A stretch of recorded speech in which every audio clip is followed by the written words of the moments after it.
ओम नमो सिद्धेभ्यः। पंच परमेश्वर भगवान की, देवादिदेव साधुनाथ भगवान की, कुंड कुंड भगवान की, आचार्य गुरु श्री विद्यासागर जी महाराज की, मुनि श्री अक्षय सागर जी महाराज की, समस्त आचार्य संघ की,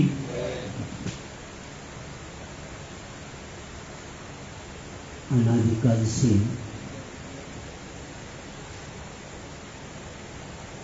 इस कर्म के चपेट में रहकर हमारी सरलता लुप्त हो गई है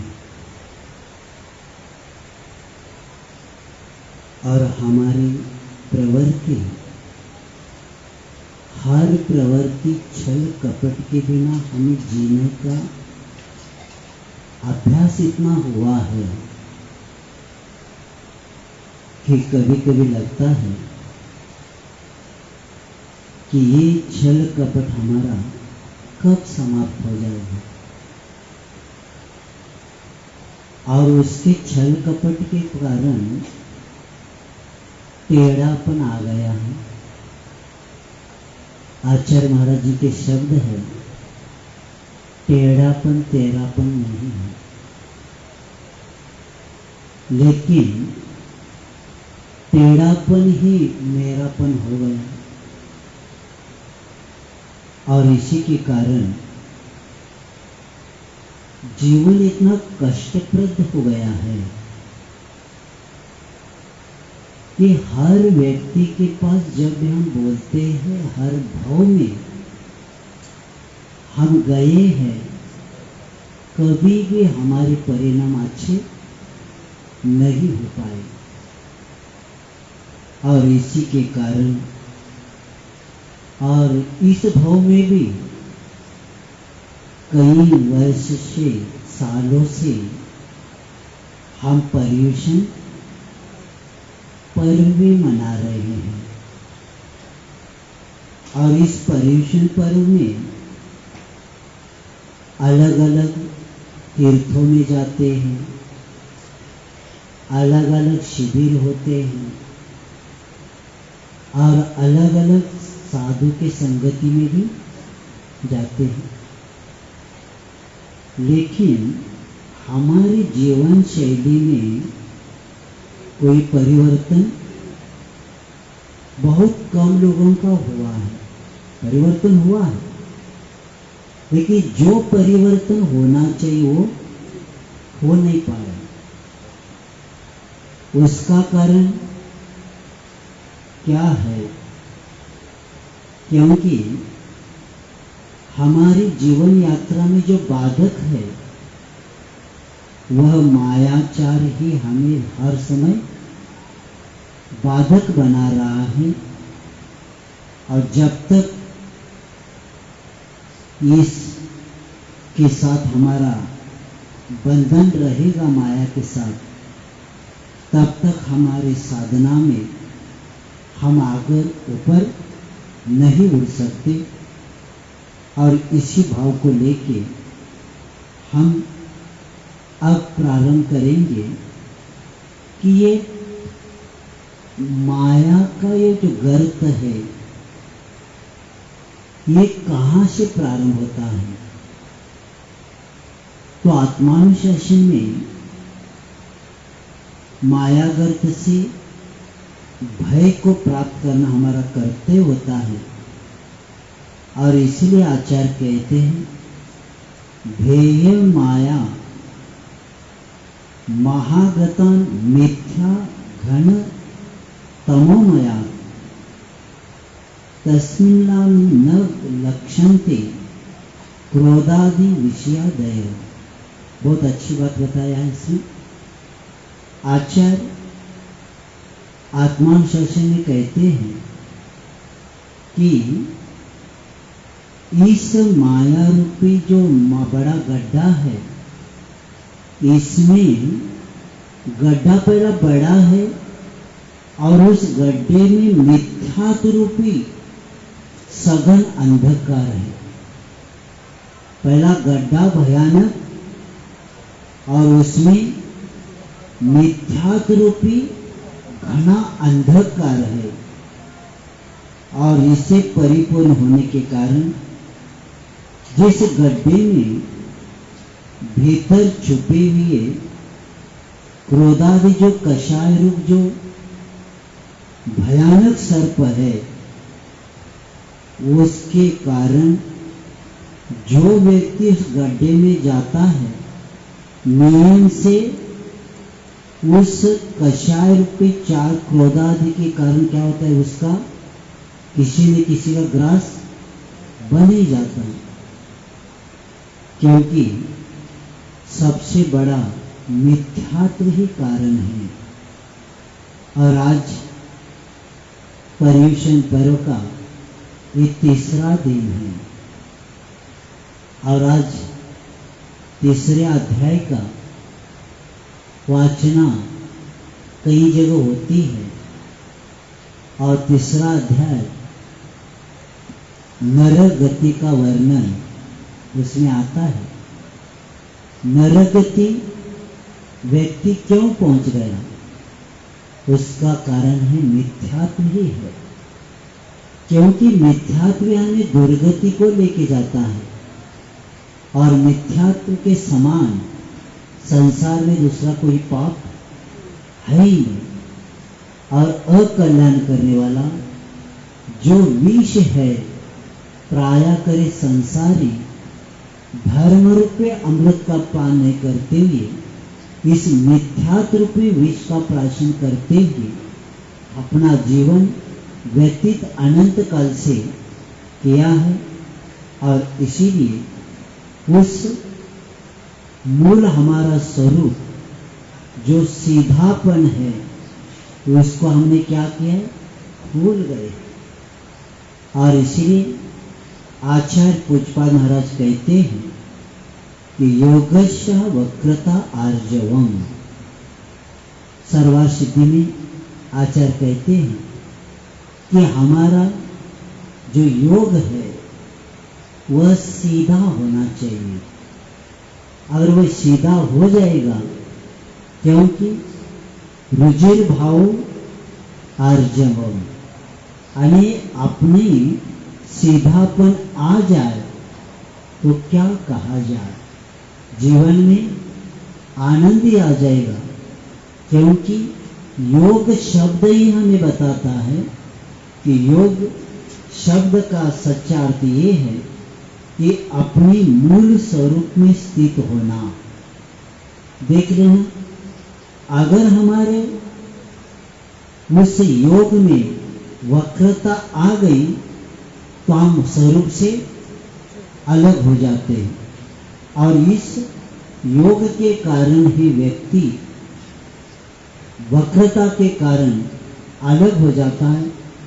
और जो योग ही हमें व्यक्तित्व को केंद्रित कर देता है, क्योंकि योग जहां आता है वहां स्थिरता आती है और उसके कारण व्यक्तित्व क्या होता है, केंद्रित हो जाता है।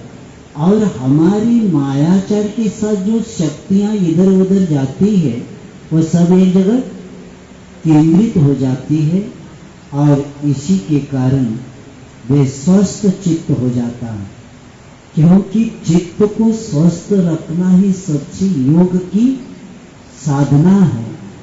और चित्त का निरोध हो गया तो व्यक्ति अपने आत्मा में स्थित हो जाता है और इसीलिए सुख दुख में, राग द्वेष में, मान अपमान में से वह परे हो जाता है। परे नहीं, पार हो जाता है और पार होके उसी में उसके लिए जीवन आनंदमय शांतिमय हो जाता है। और इसीलिए ध्यान करने वालों के लिए पहला बताया जाता है कि रीढ़ सीधी करो। ज्ञानार्णव में बताया है कि आपको ध्यान की सिद्धि को करना है तो पहला ध्यान का पहला नियम है कि आपको रीढ़ सीधी करने, आपको यानी आसन की सिद्धि हुए बिना काय को स्थिर किए बिना वचन नहीं होता और वचन को स्थिर किए बिना मन स्थिर नहीं होता। तो पहला बताया है कि आपको काय को स्थिर करने का पहला क्या करना है, अभ्यास करना है। और इसीलिए ध्यान करने वालों को कहा जाता है कि पहला क्या करो, रीढ़ सीधी करो, क्योंकि टेढ़ी हो गई तो आप ध्यान को प्राप्त नहीं कर सकते। और जब वो रीढ़ सीधी कर देता है तब थोड़ा थोड़ा अभ्यास होने लगता है, ध्यान सीखने लगता है। तो बाद में कहते हैं जीवन की रीढ़ चारित्र है। जीवन की रीढ़ क्या है, चारित्र है। क्योंकि आपका जीवन अगर उज्जवल बनाना है तो पहला प्रारंभिक अभ्यास के समय पहला शरीर को तो बताया। आप कहते हैं आप अभ्यस्त हो गए क्योंकि क्षमा मार्जव का प्राप्त किया। अब आपको क्या करना है, आर्जव धर्म को प्राप्त करना है।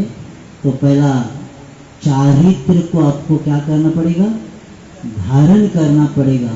क्योंकि हमारा योग और हमारा उपयोग देख लेना, पूरे विश्व में योगा का दिन जाहिर हुआ है और मैं उसका अध्ययन किया। जो भी योगा करने को आते हैं ना, वह हर व्यक्ति योगा इसलिए कर रहा है कि शरीर ज्यादा दिन तक टिके और मैं संसार की भोगों को भोगूं, यानी बीमार न पड़े, इसलिए योगा कर रहा है। और योगा करने वालों को ये भी पता नहीं, हम तो शरीर को ठीक करने के लिए योगा कर रहे हैं, लेकिन योग का संबंध आत्मा से है ये किसी को पता ही नहीं। योग का संबंध शरीर से जोड़ दिया और शरीर को जोड़ने के कारण वो शरीर को इतना अच्छा रख रहा है कि ज्यादा दिन तक मेरा शरीर टिके, वृद्धावस्था जल्दी न आ जाए और शरीर के द्वारा पंचेंद्रिय भोगों को भोगने के लिए कर रहा है। और इसीलिए उनको ये भी पता नहीं। मैं इसलिए रख रहा हूँ कि एक जगह योगा का क्लास है तो मुझे बुलाया था और जब मैंने प्रवचन किया, हमने कहा योग वह होता है चित्त की स्थिरता, स्वस्थ रहना, और उसके लिए पहला आपका आहार ठीक हो, उसके अनुसार आपके विचार बनेंगे और विचार के अनुसार आचार बनेगा।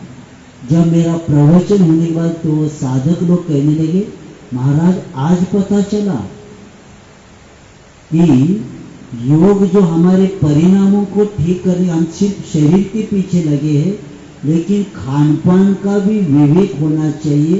सात्विक, राजसिक और तामसिक, वो कहते इसके बारे में हमने कभी सुना ही नहीं। तब जाकर योगा करने वाले जो तामसिक भोजन करते थे तो उन्होंने त्याग किया।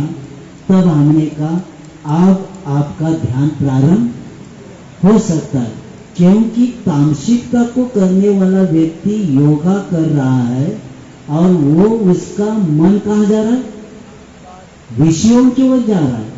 क्योंकि मन को विषयों से बचाने का लक्ष्य होता है इस योग का, और इस योग के द्वारा ही हम हमारे आत्मा में स्थित हो सकते, कर्म बंध से बच सकते। और इसलिए आचार्यों ने कहा है कि विषय कषाय ये हमारे आत्मा के ऊपर परिस्पंदन लाते रहते हैं और उसके कारण हम सदा कर्म का बंद करते रहते हैं। इसीलिए योग को वक्रता से हमें बचाना है तो हमें पहला स्थिर होना है मन वचन काय की, क्योंकि अपने छड़ाला में मंगलाचरण में अंतिम लाइन में कहा है नमो त्रियोग समार के। अब आज के आर्यो धर्म में किसी को नहीं संभालना, तीन को संभालना। जिसको अभी तक संभाला है वो एक भी काम के है ही नहीं। धन को संभाला, संसार को संभाला, लेकिन आचार्य कहते हैं हमें काय वांग मन कर्म योग, मन वचन काय के द्वारा जो कर्म का योग है उसको क्या करना है, रोकने के लिए हमारी जो वक्रता है, जहां वक्रता आ गई व्यक्ति नियम से कर्म का बंद करता है। और इसीलिए आर्जव धर्म हमारे सामने आया है और आर्जव धर्म हमें यही कहता है कि हमें अब हम ये सीधापन हमारे में आ जाए, क्योंकि रिटर्न टू नेचर हम हमारे स्वभाव के ओर आ जाए तो नियम से हम सीधे बनेंगे। हमारे आत्मा सदा विभाव में जाने के कारण दिनों दिन हमारी जो कर्म का बंद करने के जो निमित्त बन रहा है उससे हमें बचना है। और इसी भाव को लेके विषय कषाय से बचना ही हमें सरलता है और उसके लिए कर्म बंध से बचना यही हमारा लक्ष्य है। और जो हमारा जो स्वरूप है, जो मूल स्वभाव सीधापना है, किंतु बाह्य प्रभाव से स्वार्थ के वशीभूत होकर क्या आ गया, टेढ़ापन आ गया। आज आप लोगों ने पूजन किया है आर्जव धर्म की, और आर्जव धर्म में करते समय चिंतन कुछ, फिर संभाषण कुछ, क्रिया कुछ की कुछ होती है। स्थिरता निज में प्रभु पाऊं जो अंतर का कालुष होती है। ये आर्जव धर्म की पूजन करते समय चिंतन कुछ और संभाषण कुछ। सबसे बड़ा पाप है चिंतन, दुष्चिंतन। जैसे हमें 2 दिन पूर्व में बताया था, भावना में बताया था, 2-4 दिन पूर्व निवृत्तिचार के समय अतिक्रम, व्यतिक्रम, अतिचार और अनाचार, ये क्रम से आगे ज्यादा पाप को बढ़ाते रहते। अब देख लीजिए, सिर्फ अतिक्रम करने के कारण भी 7वें नरक में जा सकता है। सुन रहे हैं? एक योजन वाला महामस और उसके कान में बैठने वाला तंदुल मच्छी, जो कान के मल को खाते हुए जी रहा है,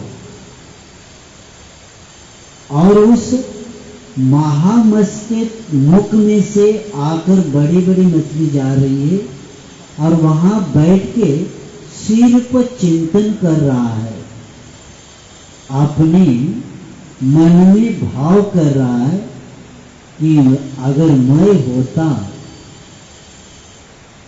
टेढ़ापन उसके पास आ गया और उसके कारण पाप करने वाला तो गया 7वें नरक में, लेकिन अतिक्रम करने वाला यानी अनाचार करने वाला तो पहुंच गया, लेकिन अतिक्रम करने वाला भी 7वें नरक गया। इसका कारण यही है, वक्रता इतनी आ जाती है, इसलिए चिंतन महत्वपूर्ण है। और चिंतन हमारा चिंता के साथ ज्यादा होता है, हमारा चिंतन वीतरागता के साथ हो जाए, और चिंतन एक होता है और उसके आगे संभाषण कुछ होता है, और चिंतन और संभाषण में क्रिया तीसरी हो जाती है, और इसके कारण स्थिरता अभी तक हमने प्राप्त नहीं किया, और वह स्थिरता आ जाए, क्योंकि स्थिरता आना ही जो अंतर को कालुष धोती है। हमारे अंतरंग के इस टेढ़ापन को, इस वक्रता को हमें सीधा करना है, तो हमें जो सत्य है, जो है वही लेके चलेंगे। अंदर एक, मन में एक, वचन में, काय में एक करने से क्या होता है? हानि दूसरों की नहीं होती, हानि किसकी होती? अपनी ही होती। कई लोग कहते हैं हमने देखो उनको ऐसे बताया, उनको घुमाया, उसको नहीं घुमा, तुम्हें घूम गए, लगता है हमने उसको फंसा दिया। नहीं, तुम ही फंस जाते हो, और इसीलिए हमारे परिणाम शांत बने। एक प्रसंग आपके सामने रख रहा हूं। ये रामायण का एक प्रसंग बहुत मार्मिक है कि रामचंद्र जी, लक्ष्मण और सीता आदि एक नगर से एक नगर तक जा रहे हैं, और कहीं जंगल, कहीं बड़ी बड़ी नदियां पार करते करते जा रहे हैं, और एक पंपा सरोवर के किनारे पर ये पहुंचे हैं। तब वातावरण बहुत सुहावना था, और पशु पक्षी आवाज कर रहे, और एक नदी के किनारे पर एक दृश्य देखते हैं लक्ष्मण, और लक्ष्मण उस दृश्य को देख के कहते हैं, भैया वो देखो दृश्य कैसा है। तो उन्होंने उसको संकेत किया, देखो ऋषियों जैसा ये बगुला ध्यान कर रहा। तो बगुला ने क्या किया था? एक पैर पर खड़े होकर एक पैर ऊपर लिया है, और इतना शांत वो बगुला बैठा है, थोड़ा भी नहीं हिल रहा। और वो देख के वो कहते हैं, देखो कितना अच्छा ध्यान हो रहा, जैसे ऋषि लोग करते हैं वैसे ध्यान कर रहे। तब रामचंद्र जी हंसते हैं, थोड़ा सा रुको, आपको ज्ञात हो जाएगा। और इतने में वातावरण शांत था, और वो जैसे लकड़ी ही है ऐसे उसका पैर मछलियों को लगता है, वो घूमने लगते। इतने में उठा के तुरंत बगुला क्या करता है? शांत बैठ जाता है। तब रामचंद्र जी कहते, देखा ये है ध्यान। तब वो कहते हैं कि मन मैला तन उजारा, यह बगुले का टेक, या से तो कौवा भला, भीतर बाहर एक। तब वो कहते हैं कि मन मैला है और तन उजारा है, और ऐसे सफेद है वो देखकर हर व्यक्ति क्या हो जाए? प्रभावित हो जाए। लेकिन मन क्या है? मैला, और ऐसे करके सबको दगा देता जा रहा है। उससे अच्छा वो है जो मन भी क्या है उसका, यानी यासे तो कोवा भला, भीतर भी काला है और बाहर भी काला है।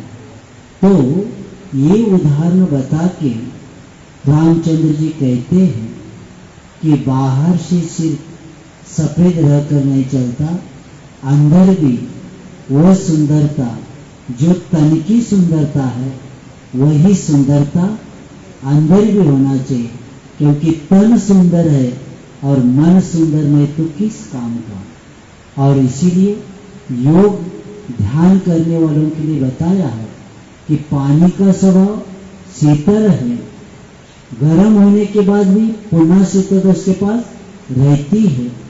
पानी तरल होता है, बहता भी रहता है, और ऐसे पानी में व्यक्ति जब पानी शांत हो जाता है तो अपने रूप को भी देख सकता है। और उसी समय अगर उस पानी के ऊपर तरंगे उठ जाए तो वह व्यक्ति अपने रूप तो नहीं, अन्य रूप को देख ही नहीं सकता। तो उसी तरह आचार्य कहते हैं, जब तक हमारे मन वचन काय के द्वारा जब तक ये तरंगे उठेगी तब तक हम अपने स्वरूप को प्राप्त नहीं कर सकते। और आज ये आर्योधन हमें यही बताता है कि हम हमारे मन को इतना सुंदर बनाना है कि आर्जवता सरलता आ जाए, क्योंकि इसके लिए छड़ालाकार भी कहते हैं, जो योगन की चपलाई ताते हो आश्रय भाई, आश्रय दुखकार घनेरे बुद्धिवंत तिने निलवेरे। छड़ालाकार कहते हैं, जो योगन की जो चपलाई है, जो चंचलता है, मन वचन काय के द्वारा जो चंचलता बढ़ती जा रही है, और उसी के साथ क्या होता है, सदा आश्रय होता ही रहता है। और इस आश्रय ही हमारे दुख के लिए कारण है।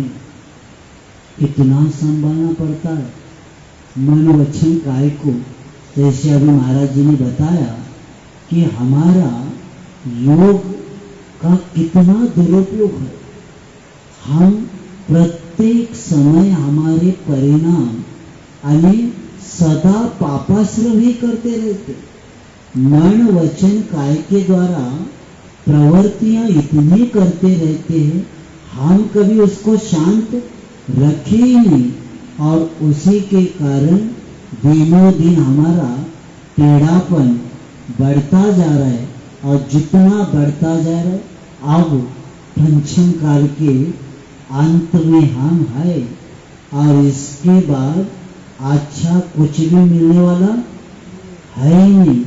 अभी अभी लगता है ये सब अंतिम ही हम लोग ये धर्म कर रहे, इसके बाद धर्म करने वाले लोग भी, जब हम लोगों के लिए माता पिता ने जो संस्कार किए, अभी हमारे आप ही देख लीजिए, आप लोगों को इतना संस्कार मिला है, लेकिन अपने बच्चों के ऊपर आप संस्कार कर रहे क्या? संस्कारित माता पिता भी अपने बच्चों को संस्कारित नहीं कर पा रहे। क्यों नहीं कर पा रहे? क्योंकि भौतिक की चकाचौंध इतनी बढ़ गई है। अब आपके संस्कार देने के भाव है, लेकिन सामने वाला सुनने के लिए तैयार नहीं। वो कहता है मुझे सब पता है। वो क्या कहता है? मुझे सब पता है।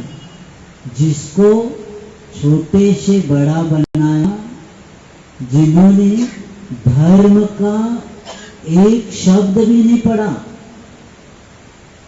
धर्म का मर्म जाना भी नहीं, उसको आप समझाएंगे तो कहता है मुझे सब पता है। क्या होगा? इसीलिए गुरु महाराज कहते हैं, भयानक स्थिति होने लगी। पहला पर्वों के दिनों में 10 दिन पूरा परिवार क्या करता था, व्यापार बंद, सब जो भी कार्य सब बंद, क्योंकि 365 दिन में 10 दिन पूरा किसके लिए देते थे, धर्म के लिए देते थे। और कई लोग क्षेत्रों पर जाकर 10 दिन रहते थे, कुछ संबंध नहीं हमें किसी से। ये 10 दिन इतना धर्म का संचय करते थे और इसके कारण पूरे परिवार को संस्कार, सरलता, आर्यो धर्म का सदाचार आए बिना सरलता आती ही नहीं। अब सदाचार ही नहीं है तो सरलता कहाँ से आएगी। और इसके कारण दिनों दिन पतन के महागर्त में ये संसार गिरता जा रहा है। और इसीलिए आचार्य कहते हैं, जब तक आर्यो धर्म नहीं आता तब तक हमारे स्वरूप को हम प्राप्त नहीं कर सकते। क्योंकि सरल होना इतना महत्वपूर्ण है। क्योंकि मायाचार कब होता है, मायाचार स्वार्थ के कारण होता है। व्यक्ति में यथाजात अगर स्वभाव स्वरूप का हो जाए तो व्यक्ति कभी भी स्वार्थी नहीं बन सकता। हर व्यवहार किसके साथ, मायाचार के साथ। मुझे स्मरण में आता है कि वहां तिलवारा में पहला चतुर्मास हुआ था। दोपहर का क्लास चल रहा था।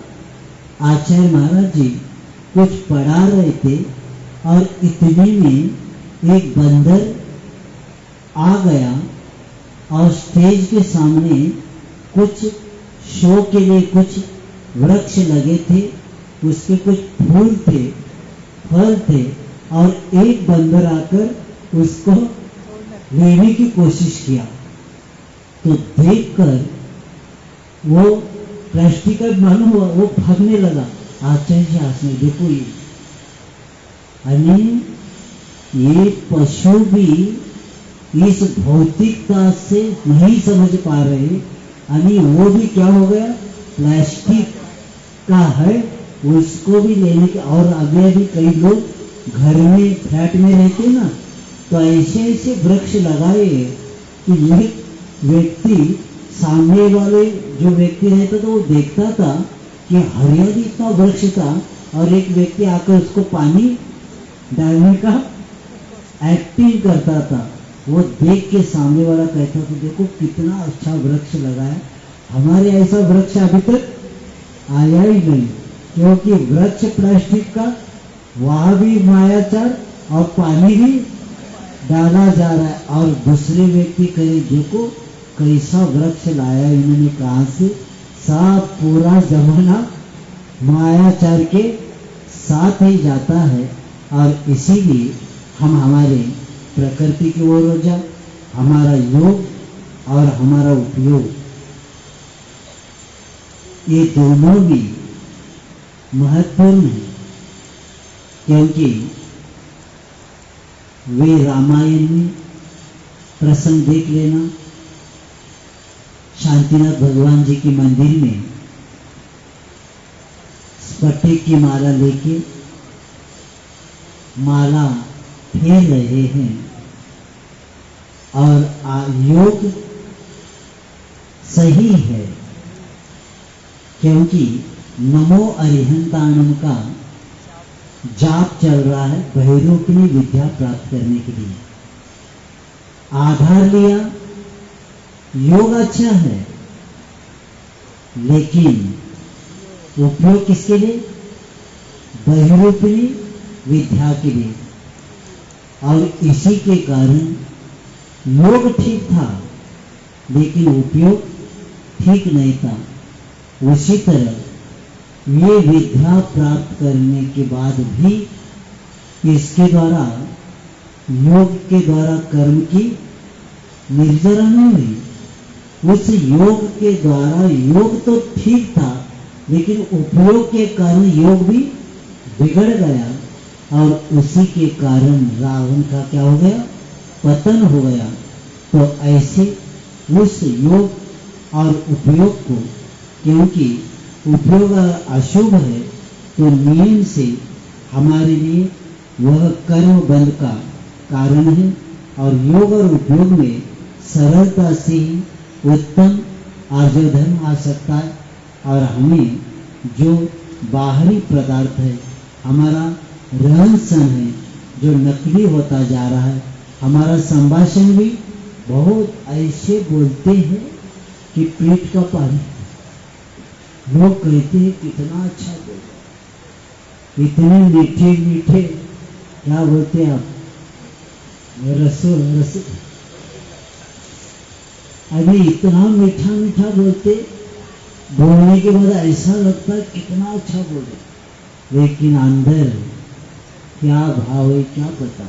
और कई लोग समझते हैं हम बोल के उनको क्या फंसा दिया, लेकिन आचार्य कहते हैं कोई फंसता नहीं, जो जैसे व्यवहार, मैंने इसके पहले भी बताया था, आचार्य महाराज के सामने 2-3 व्यक्ति को चर्चा करके निकल गए, और बाद में एक व्यक्ति आकर कहने लगा, आचार्य जी आपके सामने ये लोग ऐसे बोलते हैं और बाहर कुछ अलग बोलते हैं। तो आचार्य महाराज है, वो कहते हैं आपका मायाचार करते हैं आचार्य श्री। तो आचार्य महाराज जी ने कहा वो व्यवहार कैसा भी करे, मैं मेरा कर्तव्य करूंगा, क्योंकि मायाचार करने वाला कर्म का बंद करके देता है। हम किसी से मायाचार नहीं करना है, क्योंकि मनस्य एकम वचनस्य एकम कर्मण्य एकम महात्मना, और मनस्य अन्यत वचनस्य अन्यत कर्मस्य अन्यत दुरात्मा। यानी महात्मा की व्याख्या बताया है, जो मन में है वही वचन में होता है, और जो वचन में होते हैं वही उनके क्रिया में होता है, वह महात्मा होता है। और जो व्यक्ति मन में एक होता है, वचन में दूसरा होता है और कार्य में तीसरा होता है, वही दुरात्मा है। और इसीलिए पूज्यपाद महाराज कहते हैं कि यही योग की वक्रता के कारण ही व्यक्ति अपने आत्मा का पतन कर देता है। और आचार्य कुंड ये कहते हैं ये वक्रता तब समाप्त हो सकती है जब यथाजात हमारे पास क्या जाए, रूप को धारण करे, तब कार्य हो सकता है। और यथाजात रूप ही वास्तविक रुजुता का प्रतीक है, और हम हमारे जीवन को उज्जवल बनाना है। क्योंकि हम छड़ाला में पढ़ते हैं कि ऐसे ऐसे मुनिराज जब ध्यान करते हैं तो ध्यान का दृश्य बताते हुए छड़ालकार कहते हैं कि सम्यक प्रकार निरोध मनवच काय आत्म ध्यायते सुचिर निद्रा मुद्रा देख मृगजल मगज क्या होते उपल खाज खुजावते। आणि ऐसे ऐसे साधक होकर गए हैं कि जो अपने सम्यक प्रकार से निरोध करके मन वचन काय को इतना एकाग्र करते हैं कि हिरण दौड़ रही थी, दौड़ते दौड़ते उसको खाज को खुजाना था, और इतने में देख लिया कि कोई मुनि महाराज ध्यान में बैठे, उनको देखकर 1-2 मिनट रुक जाती है वो हिरण, और बाद में देखती है अरे ये तो पाषाण है, समझ के वहां जाकर क्या कहती हो, खाज को खुजाती है। तो भी मुनि महाराज शांत बैठते हैं। जब ये पढ़ते हैं तब लगता है कि ऐसी ऐसी महान आत्माओं ने आर्जव धर्म को यथाजात उस सरलता को प्राप्त करके आर्जव धर्म को प्रैक्टिकल में ला के अपने कर्मों की निर्जरा का एक साधन बनाया। और हम भावना यही बात है कि ऐसे आर्जव धर्म को ध्यान में, जैसे अभी महाराज जी ने बताया था कि बाहर टेढ़ा सर्प रहता है, लेकिन जब भी दिल में प्रवेश करना है उसको सरल ही जाना पड़ता है। उसी तरह हम कैसे भी रहे, अगर आपको ध्यान करना है तो क्या होना पड़ेगा? सरल ही होना पड़ेगा, तब ध्यान हो सकता है। और ऐसी सरलता को प्राप्त करके हम भी शाश्वत सुख को प्राप्त करेंगे। इसी भावना के साथ अहिंसा परम धर्म की परंतु जीवन श्री अक्षय सागर जी महाराज की जावाने के ज्ञान से